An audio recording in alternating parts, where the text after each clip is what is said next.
Hi friends, this video shows how to factory reset MetaQuest 3 headset using MetaQuest mobile app. Please don't forget to subscribe this channel. Please like and share the video. Open MetaQuest mobile app.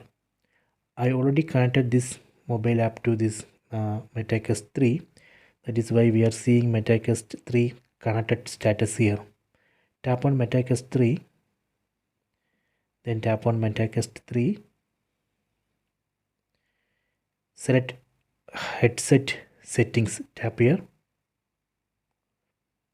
Go to advanced settings. Select factory reset. Please read this message.